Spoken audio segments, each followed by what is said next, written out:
ยติยานุศาสตร์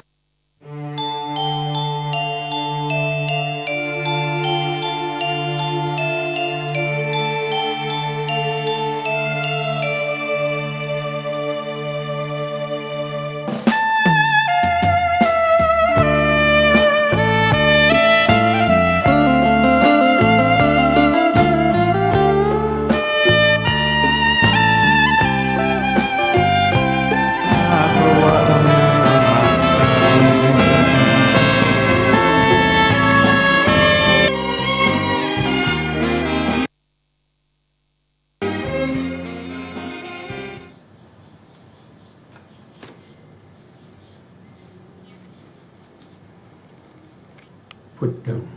สรณังคัจฉามิธัมมังสรณังคัจฉามิสังฆังสรณังคัจฉามิกราบนมัสการ พระมหาเถระพระสังฆาธิการพระเถรานุเถระสวัสดีท่านผู้ฟังและผู้ชมทุกท่านที่ติดตามในรายการพระไตรปิฎกลอยฟ้าครั้งนี้เป็นครั้งที่ 8ในเรื่องของสติปัฏฐาน4ซึ่งเป็นหมวดธรรมหมวดแรกในโพธิปักขิยธรรม37ประการโพธิปักขิยธรรมเป็นธรรมที่ฝักใฝ่ในมรรคญาณเป็นธรรมที่มุ่งตรงสู่พระนิพพานมีอยู่ทั้งหมด7หมวดด้วยกันหนึ่งก็คือสติปัฏฐาน4ซึ่งเป็นหมวดที่1 2สัมมาปัฏฐาน4 3อิทธิบาท4 4อินทรีย์5 5พละ5 6โพชฌงค์7อริยมรรคมีองค์8ตอนนี้เราขึ้นในส่วนที่เป็นสติปัฏฐานเพื่อไม่เสียเวลานะครับเราก็ไปต่อครั้งที่แล้วนี่ก็พูดถึงในลักษณะ4อันเป็นนิมิตที่ปรากฏขึ้นเมื่อเราเจริญสติปัฏฐานทั้ง4พร้อมด้วยการประหารวิปลาสธรรม4อย่างหนึ่งก็คือการพิจารณากายเนืองๆกายานุปัสสนาสติปัฏฐานกายเยกายานุปัสสนาสติปัฏฐานก็เป็นเหตุให้เข้าถึงนิมิตที่เป็นอสุภลักษณะปรากฏขึ้นก็จะประหารสุภาวิปลาสให้หมดไปได้ข้อที่2ก็คือการกำหนดพิจารณาเนืองๆในเวทนาเมื่อพิจารณาติดตามกำหนดรู้เวทนาอยู่เนืองๆไม่นานนักทุกขลักษณะก็จะปรากฏขึ้นในขณะนั้นก็จะประหารวิปลาสธรรมที่ชื่อว่าสุขวิปลาสให้หมดไปข้อที่3การพิจารณาจิตในจิตอยู่เนืองๆไม่นานนักอนิจจลักษณะก็จะปรากฏขึ้นในขณะเดียวกันก็ย่อมประหารเสียซึ่งนิจจวิปลาสให้หมดไป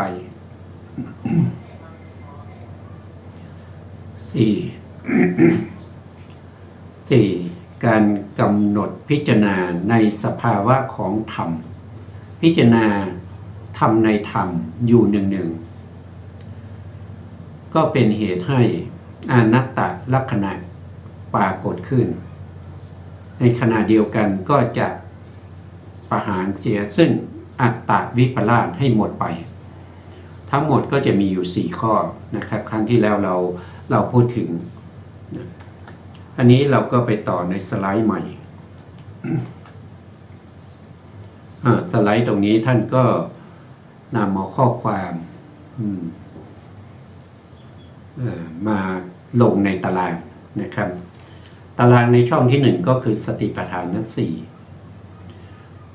สติปัฏฐานสี่หนึ่งก็คือกายานุปัสสนาสติปัฏฐานสติที่ตั้งมั่นอยู่ในการพิจารณาเนืองๆซึ่งกายองค์ธรรมก็คือได้แก่ตัวสตินี้เป็นเจตสิกประเภทที่เป็นโสภณสาธารณเจตสิกประกอบกับจิตที่เป็นโสภณะเท่านั้นแต่ในที่นี้องค์ธรรมตัวสตินี้ไม่ได้ประกอบอยู่ในจิตที่เป็นวิบากไม่ได้ประกอบอยู่ในจิตประเภทที่เป็นวิบากแต่ประกอบอยู่ในจิตที่เป็นมหากุศลทั้ง8ดวงเลยมีตัวสติเจตสิกประกอบอยู่ด้วยมหากุศลเกิดที่ไหนต้องมีสติอยู่ที่นั่นเสมอไปแต่เพียงแต่ว่าในขณะนั้นตัวสติจะมีกำลังหรือไม่ตัวสติมีกำลังในการกำหนดกาย ก็จะเป็นกายานุปัสสนาสติปัฏฐานนอกจากนั้นสติก็ยังอยู่ในมหากิริยาจิตทั้ง8เป็นจิตของพระอรหันต์เมื่อพระอรหันต์จะเข้าพระสมาบัติก็ต้องเจริญกายานุปัสสนาสติปัฏฐานหรือเวทนาหรือจิตหรือว่าธรรมอย่างใดอย่างหนึ่งในขณะที่เจริญนั้นก็เป็นมหากุศลมหากุศลที่มีสติประกอบอยู่ด้วยตัวสติเป็นตัวที่เข้าไปกำหนดหรือเข้าไปตั้งในอารมณ์ทั้ง4อันนั้นก็เป็นจิตของพระอรหันต์เป็นมหากิริยาจิต8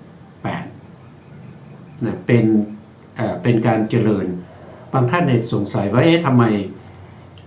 มหากิริยาทำไมไม่เอาเฉพาะในส่วนที่เป็นญาณสัมปยุตก็มหากิริยาของพระอรหันต์เนี่ยผู้ที่ท่านเชี่ยวชาญในเรื่องของการกำหนดรู้จนชำนาญเกิดวสีเนี่ยท่านก็ใช้แค่มหากิริยาญาณวิปยุตในการกำหนดก็สามารถที่จะเป็นสติปัฏฐานได้ไม่จำเป็นต้องใช้มหากิริยาญาณสัมปยุตแต่มหากิริยาญาณสัมปยุตนี้ก็จะใช้ในการที่เราจะเข้าพระสมาบัติเบื้องต้นบุพภาคนะครับในการที่จะเจริญเพื่อจะเข้าพระสมาบัติส่วนอัปปนาชวนะ26สติที่อยู่ในอัปปนาชวนะ26เนี่ยตัวสติเนี่ยไม่ได้กำหนดรู้กายานะครับเพราะเป็นอัปปนาเพียงแต่สติเข้าไปตั้งอยู่ในจิตเหล่านั้นเข้าไปตั้งอยู่ในจิตเหล่านั้นแล้วก็หลังจากออกมาแล้วเนี่ยสมาธิที่เป็นอุปจารสมาธิที่อยู่ในมหากุศลญาณสัมปยุตหรืออยู่ในมหากิริยาญาณสัมปยุตก็จะเป็นตัวที่พิจารณาอีกทีหนึ่งในการกำหนดรู้ในเรื่องของรูปนามต่อไปนะเพราะว่าอัปปนาชวนะเนี่ยเขามีอารมณ์ประจำตัวนะถ้าเป็นพวกที่เป็น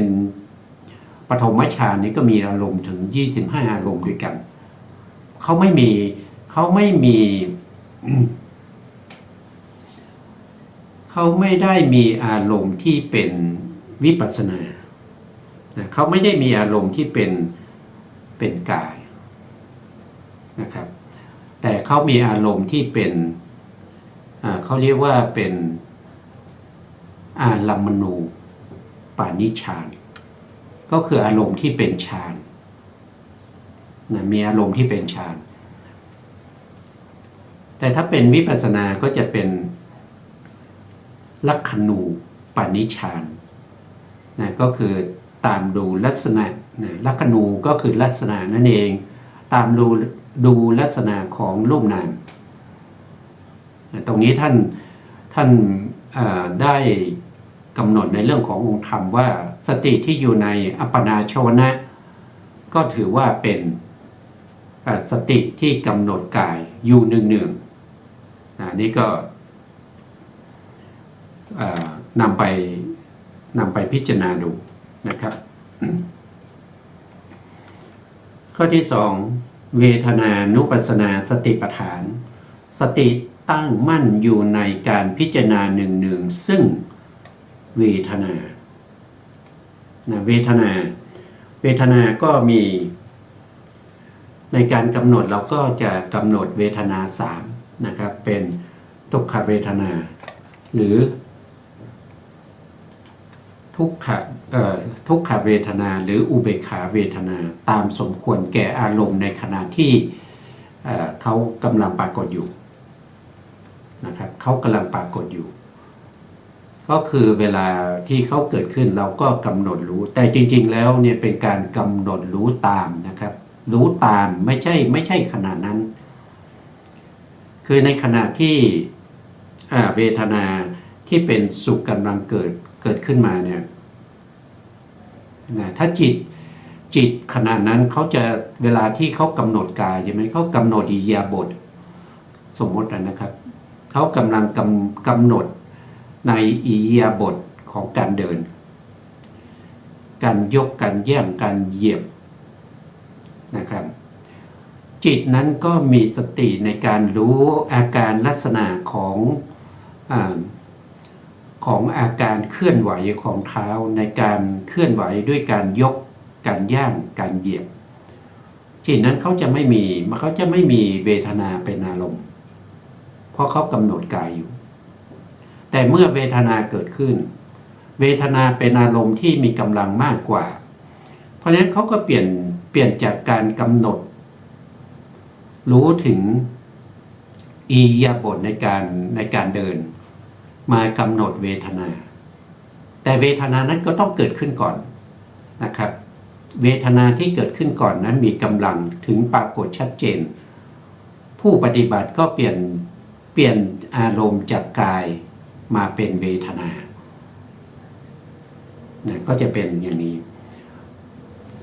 ตัวองค์ธรรมก็คือตัวสติเหมือนกันนะครับก็สติที่อยู่ในไหนก็อยู่ในมหากุศลทั้ง8เลยหรือมหากิริยาทั้ง8และก็อัปปนาชวนะ26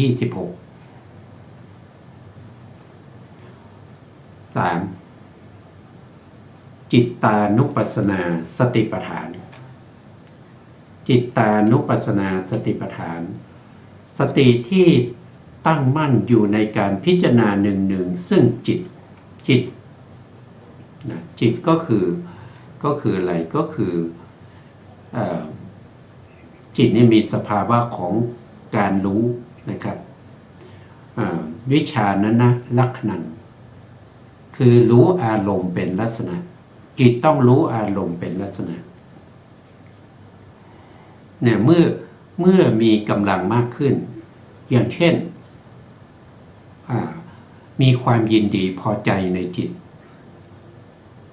มีความยินดีพอใจในเวทนาที่เป็นสุขเมื่อจิตเกิดขึ้นความยินดีพอใจมีกำลังมากก็เปลี่ยนจากเวทนามาดูที่จิตในขณะนี้กำลังชอบใจในเวทนาก็ให้ดูที่จิตตามดูที่จิตเพราะจิตมีกำลังมากกว่าตัวที่ตามดูก็คือได้แก่ตัวปฏิบัติก็จะมีสตินะครับมีสติมีวิริยะมีสมาธิแล้วก็ปัญญา4ตัวนี้จะเป็นตัวที่ปฏิบัติแต่ตัวสตินี้เป็นทั้งตัวที่เข้าไปตั้งในสติปัฏฐานนะสติปัฏฐานเนี่ยปัฏฐานนี่เป็นที่ตั้งนะเป็นที่ตั้งของสติปัฏฐานเป็นที่ตั้งของสติที่ตั้งของสติ มีอยู่สี่ก็เป็นสติปัฏฐานสี่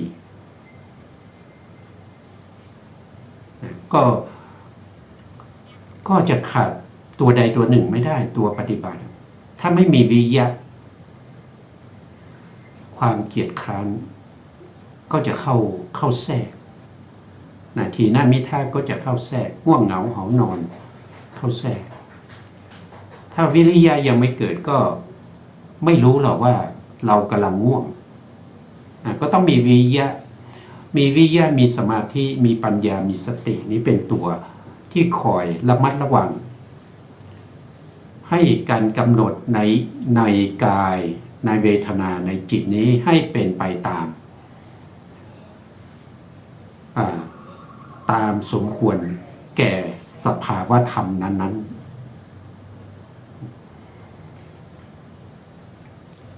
จิตตานุปัสสนาสติปัฏฐานสติที่เข้าไปตั้งมั่นในการพิจารณาเนืองๆซึ่งจิตมีอยู่16อย่างนะครับจิตที่มีราคะก็รู้ชัดว่าจิตมีราคะจิตปราศจากราคะก็รู้ชัดว่าจิตปราศจากราคะราคะในที่นี้ก็คือหมายถึงความยินดีชอบใจติดใจอะไรก็ติดใจในอารมณ์คืออะไรอารมณ์ของจิตก็เป็นในขณะที่แบบปฏิบัติก็เป็นกายเป็นเวทนาเป็นธรรมจิตก็ไปยินดีชอบใจในสิ่งเหล่านั้นเมื่อจิตยินดีชอบใจเราก็จะตามดูจิตถึงลักษณะอาการของความยินดีชอบใจที่เป็นจิตที่มีราคะมีลักษณะอย่างนี้นะครับมีความยินดีติดใจนะมีความขุ่นมัวเป็นกิจอย่างนี้เราก็ต้องตามดูรู้ได้ยังไงลักษณะเหล่านี้ก็รู้ได้จากลัคนาที่จตุกะลัคนาที่จตุกะนี่เป็นเรื่องที่เราควรจะสนใจเพราะเขาจะบอกถึงลักษณะของสภาวธรรมทั้งถ้าเราพูดถึงวัตถุธรรมที่โดยทั่วไปเนี่ยท่านก็พูดถึงวัตถุธรรม72ประการแต่ที่เป็นอารมณ์ของวิปัสสนาก็จะมีแค่71นะครับส่วนข้อที่72นั้นคือพระนิพพานนั้นไม่ได้เป็นอารมณ์ของวิปัสสนาเราจำเป็นที่จะต้องศึกษาในลัคนาที่จตุกะเพราะเป็นลักษณะของรูปนามถ้ารูปนามเกิดขึ้นมองไม่เห็นลักษณะเราก็แยกรูปแยกนามไม่ได้เพราะเราไม่สามารถแยกได้เลยว่าลักษณะอย่างนี้เป็นกายนะแล้วก็เป็นกายในกายก็คือแยกกายส่วนย่อยแยกกายส่วนย่อยส่วนใหญ่เนี่ยออกไปเป็นส่วนย่อยก็จะสลับซับซ้อนอยู่เพราะฉะนั้นผู้ที่เจริญวิปัสสนาง่ายๆเนี่ยต้องเป็นบุคคลที่เขาได้สะสมบุญบารมีมาตั้งแต่ในชาติก่อนๆนะครับอย่างที่ได้เคยพูดไปว่าผู้ที่จะบรรลุเป็นคือผู้ที่ได้เป็นพระอริยบุคคลนะครับตั้งแต่โสดาบันขึ้นไปจนถึงพระอรหันต์เนี่ยต้องมีการสะสมบารมีต้องมีการบำเพ็ญบารมีในเรื่องของการที่จะได้ตรัสรู้ธรรมมาเป็นระยะเวลาอย่างน้อยก็ถึง100กัปนะ100กัปไม่เกิน 1,000 กัปเป็นพระอรหันต์หรือเป็นพระอริยบุคคลที่ทั่วๆไปไม่ได้เป็นอสีติมหาสาวกหรือไม่ได้เป็น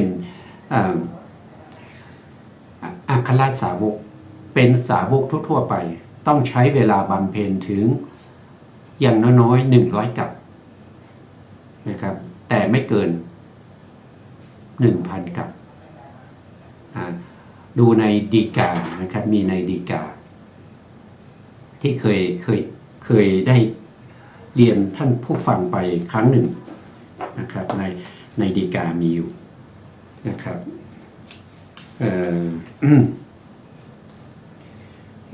เดี๋ยวผมดูหลักฐานอีกนิดหนึ่งว่าครั้งที่แล้วเนี่ยได้พูดไปนะครับท่านบอกว่านะครับสาวกปกติคือไม่ได้กำหนดการเวลาในการบำเพ็ญบารมีที่แน่นอนจะต้องบำเพ็ญบารมีอย่างน้อย100มหากัปถึง 1,000 มหากัปเป็นต้นท่านแสดงไว้ในอัตถกถาฎีกาบุพเพนิวาสากถามหาวัคสูตรมหาปาทานสูตรวันรนาอัตถกถาฎีกาท่านบอกว่าอย่างนี้นะครับถ้าเราก็ต้องเชื่อหลักฐานนะครับไม่ใช่เชื่อกันพูดโดยไม่มีหลักฐานนะพูดโดยไม่มีที่อ้างอิงไม่มีที่มานะเพราะฉะนั้นตรงนี้ก็เป็นหลักฐานได้เพราะท่านเอ่ยไว้นะครับแล้วก็สามารถที่จะไปตามศึกษาได้ในอัตถกถาฎีกา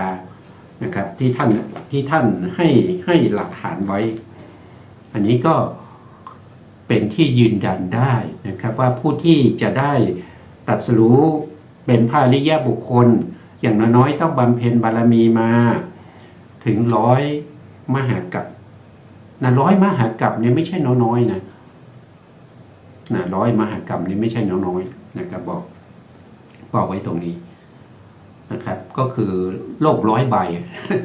นะครับที่เกิดขึ้นแล้วก็สลายไปนะต้องบำเพ็ญมาอย่างนี้ถ้าเป็นอสิติมหาสาวกเนี่ยท่านใช้เวลาถึง100,000 มหากัปถ้าเป็นอัคครสาวกก็ใช้เวลาถึง1อสงไขยบวกอีก100,000 มหากัปถ้าเป็นพระปัจเจกพระปัจเจกคือตรัสรู้เองไม่ต้องฟังธรรมจากใครแต่แนะนำผู้อื่นให้ตรัสรู้ตามไม่ได้ต้องใช้เวลาอย่างน้อย2อสงไขย100,000 มหากัปแต่ไม่เกิน3อสงไขย100,000 มหากัปก็จะอยู่ในช่วงนี้แต่ถ้าเป็นพระพุทธเจ้าอย่างน้อยก็ต้องใช้เวลา4อสงไขย100,000 มหากัปสำหรับพระพุทธเจ้าประเภทปัญญาธิกะเพราะฉะนั้นเราก็จะต้องมีการสะสมบารมีไม่ใช่ว่ามาปฏิบัติแล้วปฏิบัติได้สัก 2-3 เดือนก็ได้เป็นโสดาบันก็ต้องดูว่าท่านมีบุญบารมีที่สะสมมาตั้งแต่ในอดีตชาติถึง100 มหากัปหรือเปล่านะครับถ้ามีก็สามารถที่จะเป็นได้นะครับสามารถที่จะเป็นได้เพราะปัจจุบันนี้อยู่ในกึ่งพุทธกาล 2,600 กว่าปีละนะก็ยังมี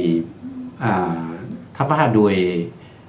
อัตถกถาฎีกาเนี่ยท่านก็บอกว่ามีได้เฉพาะพระอนาคามีนะครับเพราะในช่วงแรกเนี่ยท่านได้บอกไว้ว่าในช่วง1,000 ปีแรกเนี่ยมีพระอรหันต์ประเภทที่เป็นปฏิสัมภิทา4นะปฏิสัมภิทา4อภิญญา6วิโมกข์8เป็นผู้มีฤทธิ์นะครับได้แต่หลังจาก1,000 ปีมาแล้วเนี่ยหลังจากพระพุทธศาสนาผ่านไป1,000 ปีละหลัง 1,000 ปีจนถึง 2,000 ปีเนี่ยก็มีพระอรหันต์ประเภทที่เป็นสุขวิปัสสกะก็คือหมายถึงว่าพระอรหันต์ประเภทที่ไม่สามารถที่จะแสดงฤทธิ์ได้เป็นสุขวิปัสสกะเป็นปัญญาวิมุตตินะครับไม่ใช่เจโตวิมุตตินะเป็นผู้ที่ปฏิบัติวิปัสสนาโดยตรงนะครับไม่สามารถแสดงฤทธิ์ได้มีท่านบอกว่าอย่างนั้นในอัตถกถานะแต่ถ้าหลังจาก 2,000 ปีไป นะครับก็คือปัจจุบันนี้อยู่ในช่วง 2,000 ปีถึง 3,000 ปีเนี่ยท่านบอกว่าพระอรหันต์ไม่มีเหลือแต่พระอนาคามีก็อยู่ในช่วงนี้ก็สามารถที่จะมีพระอนาคามีได้แต่ถ้าหลังจากช่วง 3,000 ปีไปแล้วเป็นช่วงที่ 4,000 จะถึง 5,000 นะครับก็จะไม่มีพระอรหันต์แล้วตั้งแต่ 3,000 ถึง 4,000 นะครับไม่มีพระอรหันต์แล้ว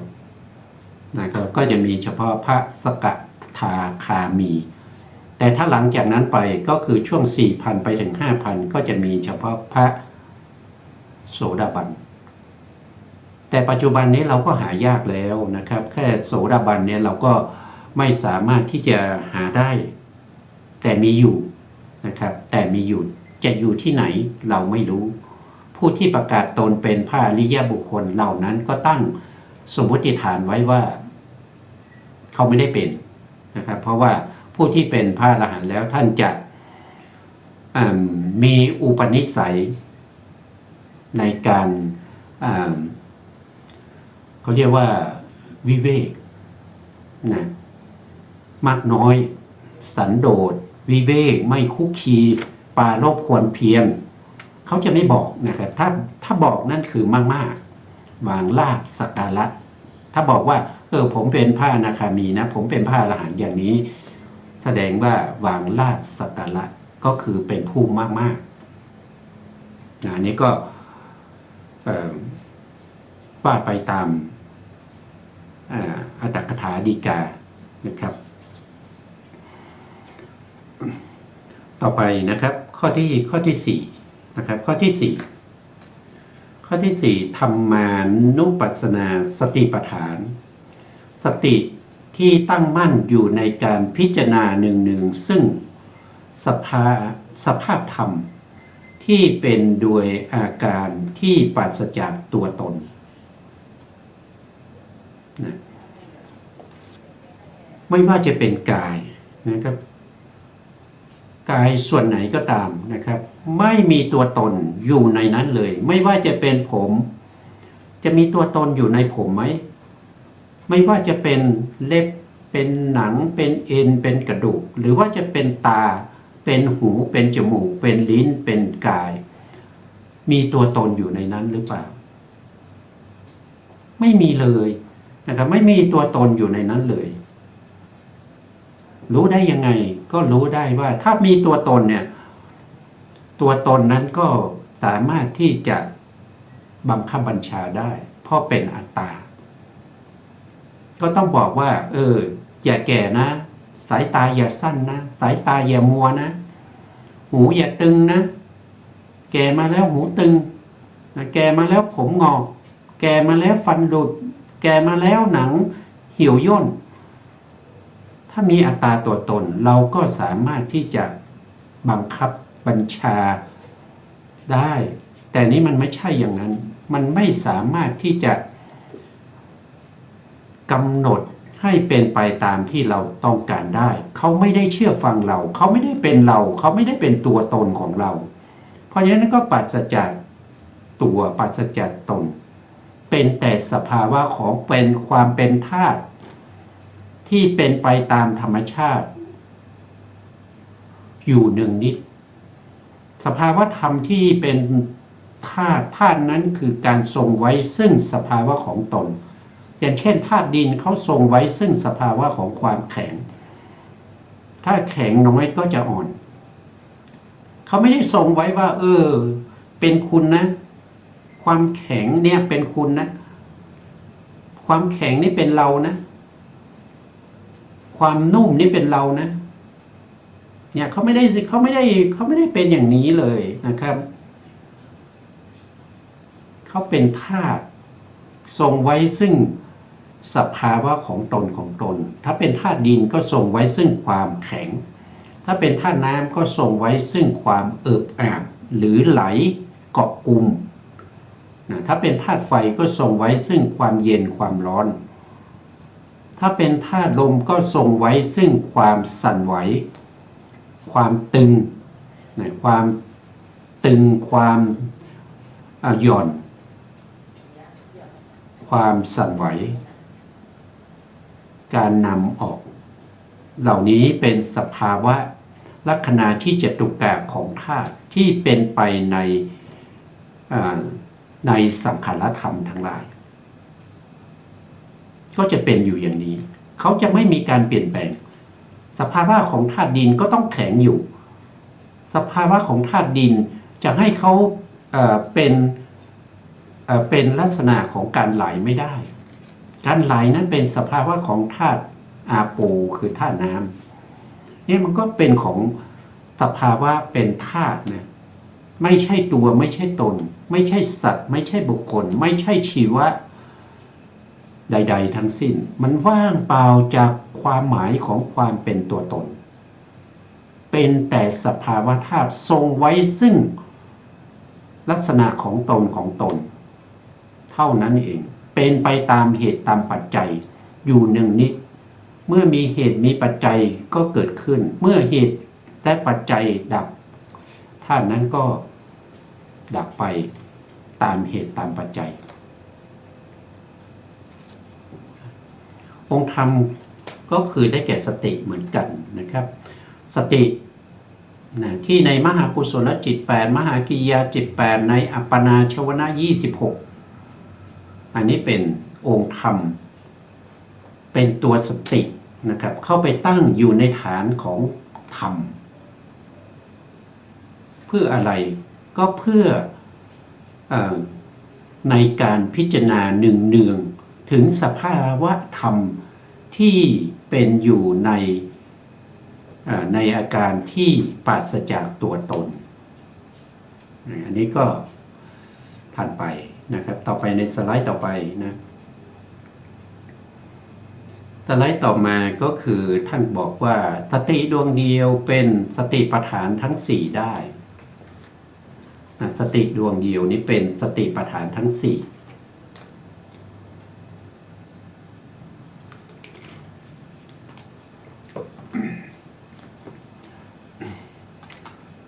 ใน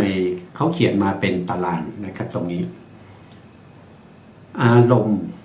เป็นที่ตั้งแห่งการกำหนดรู้ของสติมี4อันนี้ก็คือเหตุผลที่สติดวงเดียวเนี่ยเป็นสติปัฏฐานได้สติปัฏฐานทั้ง4ได้เพราะสติเป็นเจตสิกเป็นสภาวะธรรมอย่างหนึ่งเป็นนามธรรมนะเป็นนามธรรมสามารถเข้าไปตั้งอยู่ในฐานทั้ง4ได้จึงชื่อว่าสติปัฏฐานทั้ง4เพราะอะไรก็เพราะว่าสติปัฏฐานเนี่ยมีการกำหนดอารมณ์อยู่4อย่างอารมณ์ของสติมีอยู่4อย่าง1ก็คือรูปขันธ์เป็นอารมณ์ของสติเรียกว่ากายานุปัสสนาสติปัฏฐานรูปขันธ์เนี่ยก็คือรูป28แต่ที่นำมาในการที่จะกำหนดรู้ถึงสภาวธรรมของรูปขันธ์นั้นที่เป็นหลักจริงๆเนี่ยก็จะมีอยู่แค่18เขาเรียกว่านิพพานรูปที่มีสภาวะของตัวเองโดยเฉพาะส่วนอนิพพานรูปนั้นมีสภาวะต้องอาศัยนิพพานรูปถ้าไม่มีนิพพานรูปเขาจะไม่มีสภาวะธรรมใดๆปรากฏเลยเพราะฉะนั้นก็เอาเป็นอารมณ์ได้เป็นบางครั้งนะครับไม่ได้แต่จริงๆแล้วท่านพูดถึงโดยตรงเนี่ยท่านไม่ได้เอาอนิพพานรูป10นั้นมาเป็นอารมณ์ของวิปัสสนาเพราะไม่มีสภาวะของตัวเองโดยเฉพาะ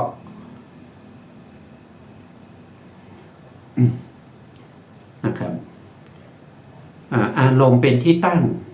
แห่งการกำหนดรู้ของสติมีอยู่4อย่างหนึ่งก็คือรูปขันธ์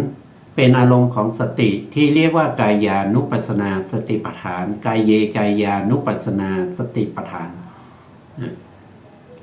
ลักษณะไม่ใช่ลักษณะอันเป็นนิมิตที่ปรากฏขึ้นก็มี4นะอารมณ์ของสติมี4ลักษณะที่ปรากฏของอารมณ์ก็มี แล้วการประหารวิปลาสก็มีสี่เพราะมันเป็นสี่อย่างนี้แหละ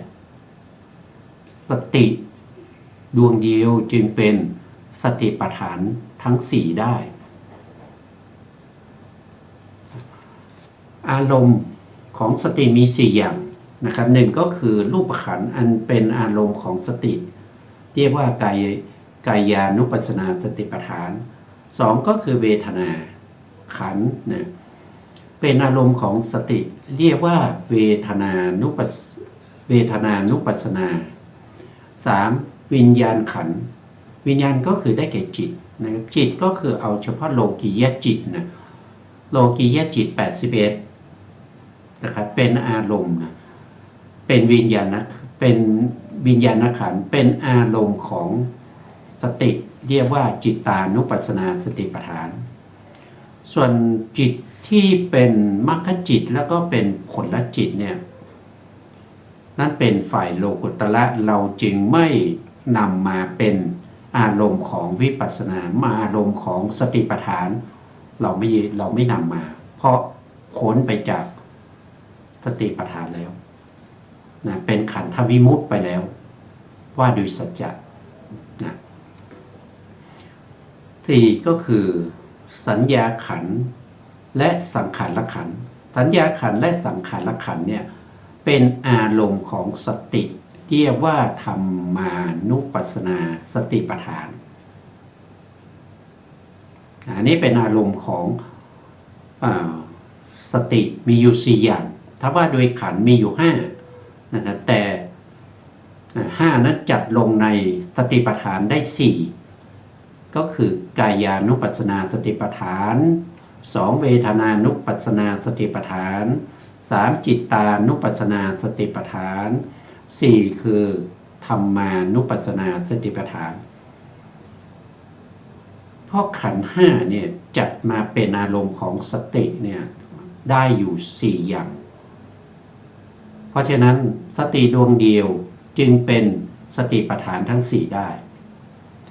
ในที่สองท่านก็บอกว่าลักษณะอันเป็นนิมิตที่ปรากฏมีอยู่สี่อย่างก็คือมีหนึ่งคืออสุภลักษณะอสุภลักษณะก็คือเห็นว่าเป็นปฏิกูลเห็นว่าไม่สวยไม่งาม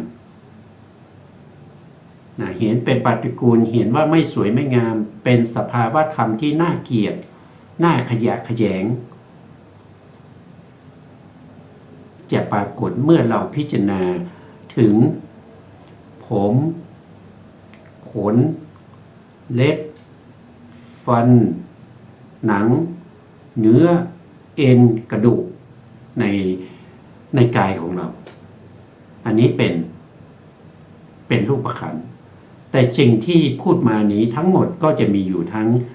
20ไปสิ้นสุดข้อ20นั้นก็คือ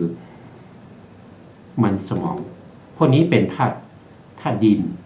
นะครับอย่างเช่นผมเนี่ยเป็นธาตุดินนะผมขนเล็บฟันหนังพวกนี้เป็นธาตุดิน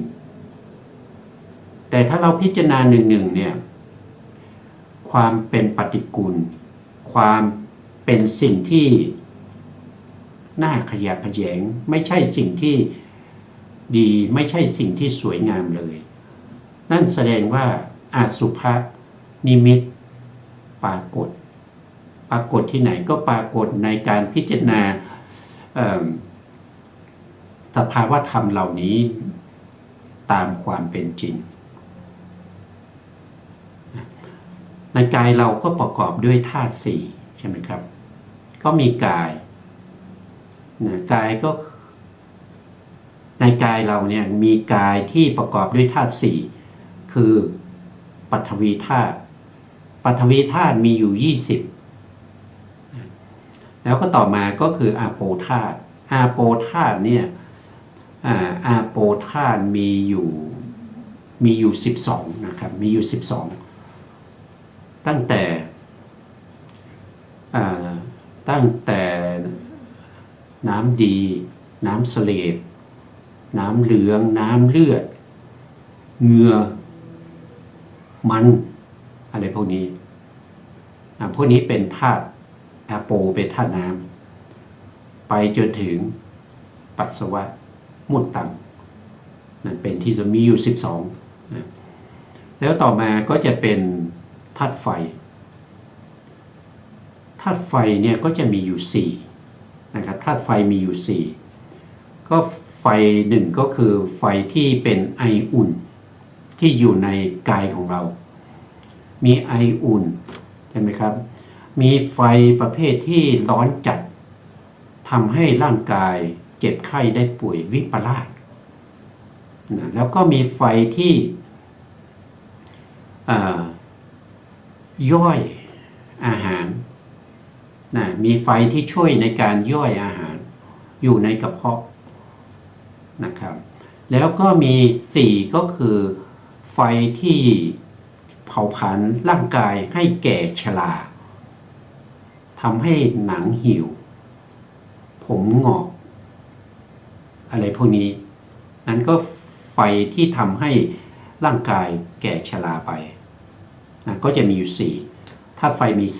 4แล้วก็ธาตุลมวายโยธาตุมี6นะครับมีอยู่6มีอะไรบ้างนะครับก็จะมีลมที่พัดขึ้นเบื้องบนพัดขึ้นเบื้องบนก็เช่นเวลาเราเลอนะครับเราเลอออกมาอย่างเงี้ยออกมาทางปากเนี่ยมันก็ขึ้นมาจากข้างล่างก็คือพัดขึ้นข้างบนบางทีก็ลงข้างล่างก็คือบางครั้งเราผายลมนะครับลมมันก็จะออกไปทวารทางเบื้องล่างอันนี้ก็เป็นลมนะเป็นลมนะ1คือลมพัดขึ้นเบื้องบน2ลมพัดลงเบื้องต่ำ3ลมที่อยู่ในช่องท้อง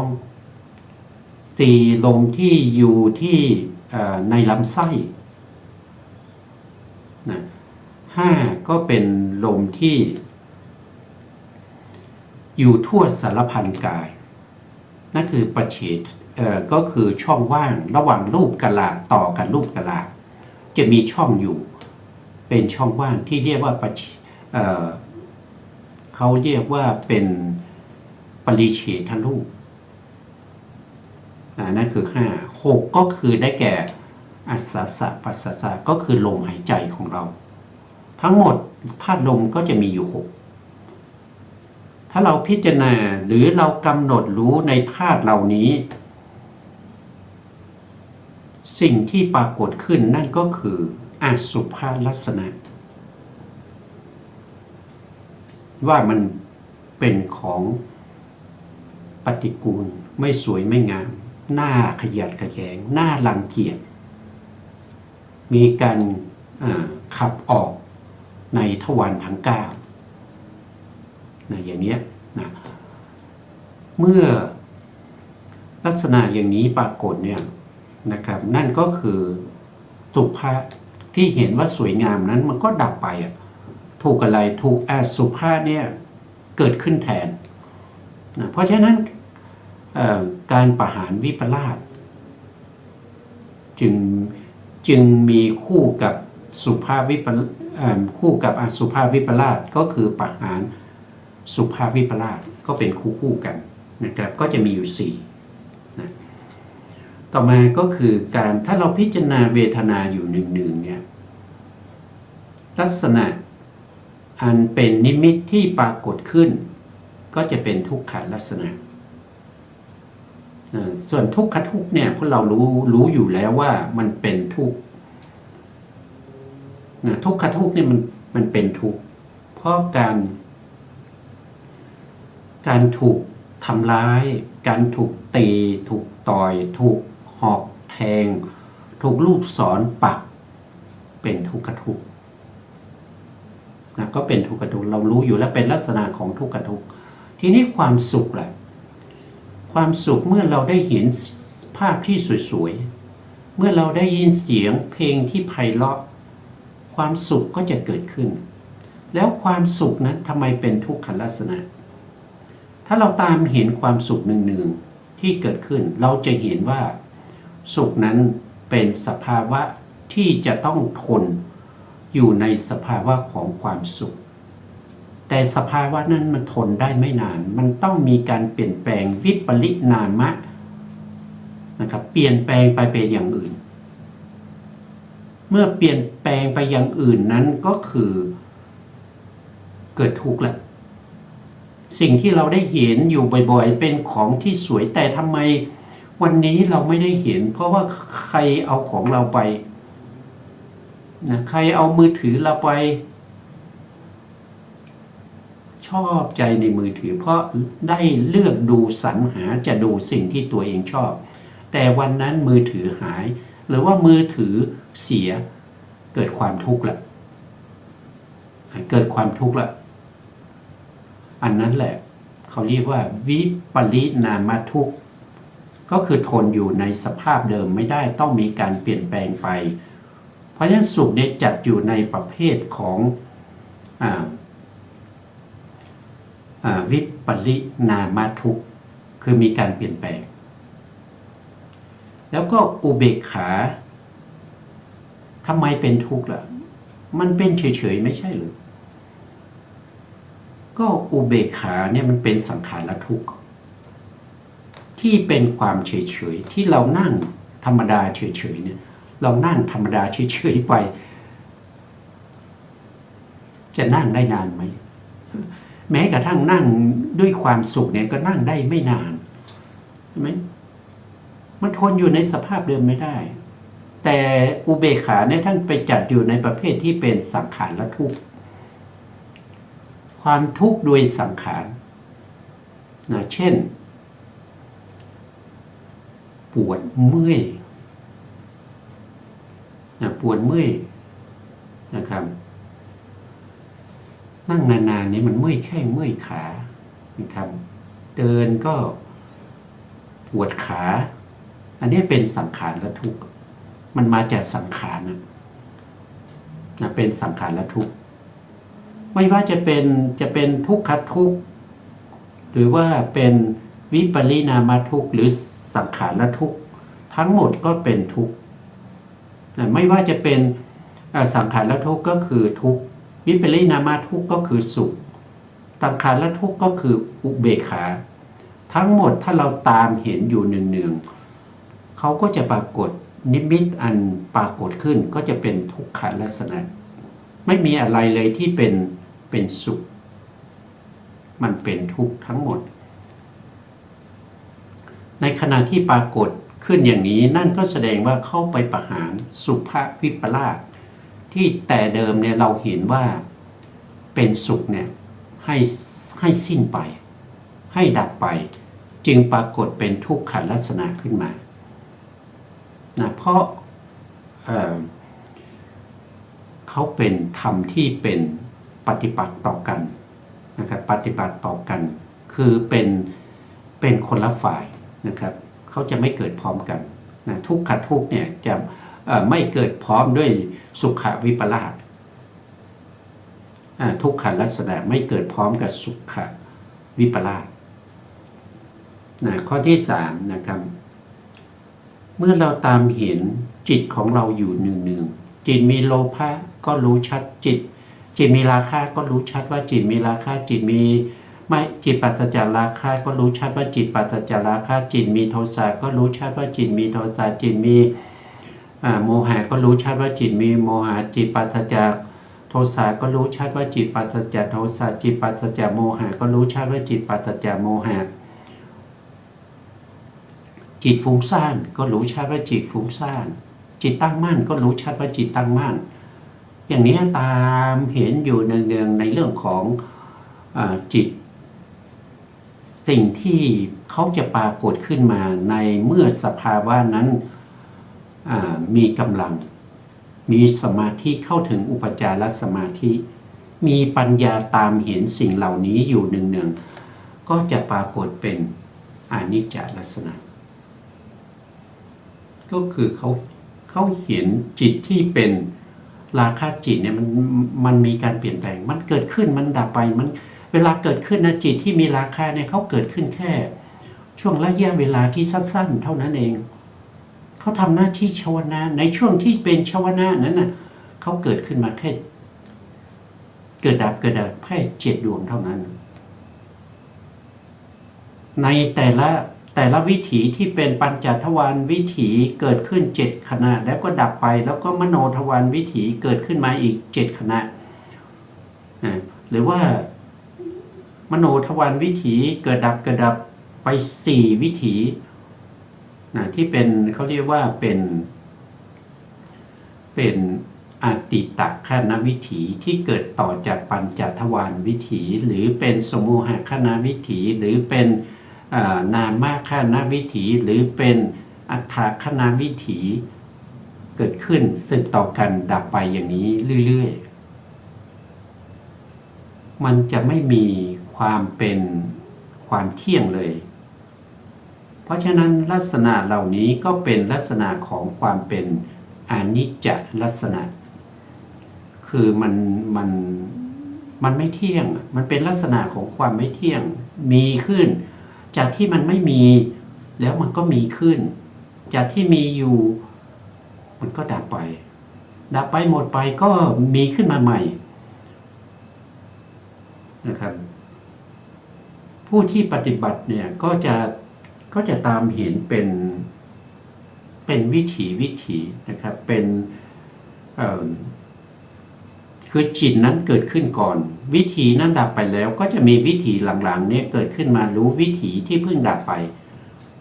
ว่าวิถีที่ดับไปนั้นเป็นวิถีที่ชาวนะช่วงนั้นมีราคาอย่างนี้ก็จะตามไปเขียนอย่างนี้เมื่ออนิจจลักษณะเกิดขึ้นปรากฏขึ้นแก่ผู้ที่ปฏิบัติตามเห็นจิตานุปัสสนาหนึ่งนั่นก็แสดงว่านิจจวิปลาสถูกประหารเขาเป็นคู่กันเป็นปฏิปักษ์ต่อกันอนิจจลักษณะเกิดขึ้นนิจจวิปลาสจะเกิดไม่ได้เมื่อมีนิจจวิปลาสอนิจจลักษณะไม่ปรากฏเพราะฉะนั้นเราจะทำยังไงให้อนิจจลักษณะปรากฏไม่ใช่ตัวเราทำนะคือตัวปฏิบัติธรรมก็คือตัวสติตัววิริยะสมาธิแล้วก็ตัวปัญญาเป็นผู้ที่ปฏิบัติเป็นผู้ที่เข้าไปตามกำหนดรู้ไม่ใช่เราไปตามกำหนดรู้นะก็จะเป็นเขาจะเป็นคู่กันนะครับเมื่อเราสามารถทำให้นิจจวิปลาสนิจจอานิจจลักษณะปรากฏตัวนี้เราต้องทำให้มีเพราะว่าโดยปกติโดยทั่วไปเนี่ยเราไม่ต้องทำอนิจจนิจจนะครับก็คือความเที่ยงนะนิจจลักษณะเนี่ยปรากฏแก่เราอยู่เสมอเราไม่ต้องทำอะไรเลยมันก็มีอยู่แล้วเราจะทำยังไงให้นิจจลักษณะนี้หายไปแล้วก็ให้มีอนิจจลักษณะปรากฏขึ้นมาแทนก็ต้องมีวิริยะมีสติมีสมาธิมีปัญญาเป็นผู้ที่ตามรู้ตามเห็นในเรื่องของจิตตานุปัสสนาสติปัฏฐานข้อที่4นะครับสัญญาขันธ์และสังขารขันธ์นะครับที่เป็นธรรมานุปัสสนาสติปัฏฐานเมื่อเราตาม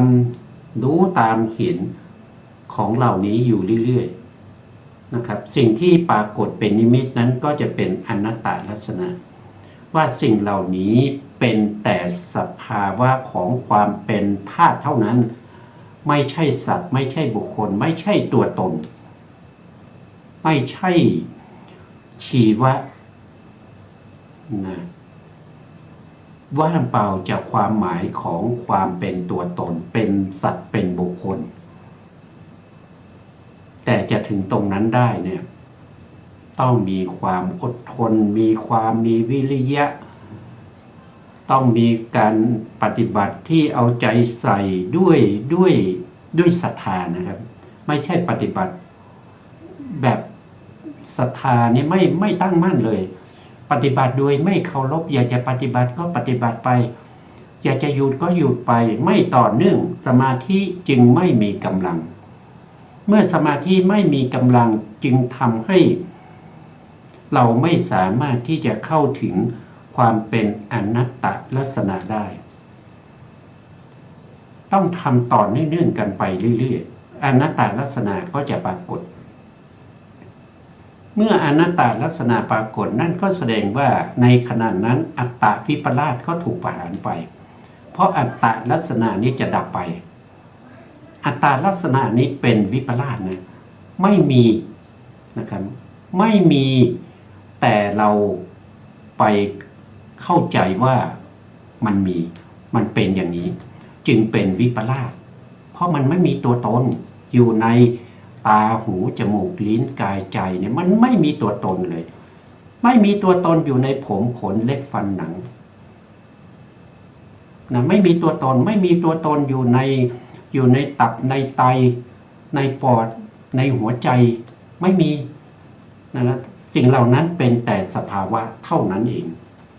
นะครับสภาวะเหล่านี้เป็นสภาวะที่มีอยู่จริงนะครับมีอยู่จริง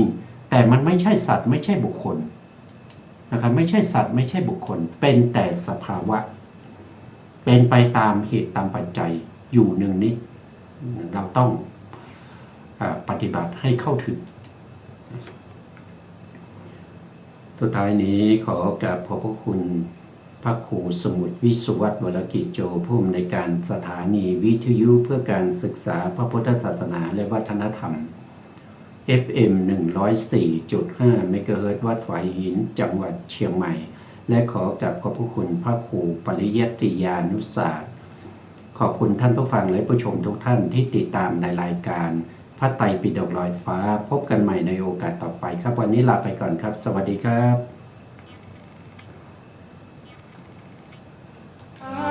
ที่เป็นไปต่างๆนานาชีวิตแตกต่างนานา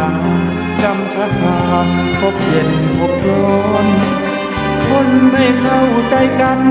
มัวกระทำเรื่องบาปหลายตอนเกิดใหม่พบหน้าแน่นอนนรกร้อนมาสะพึงครู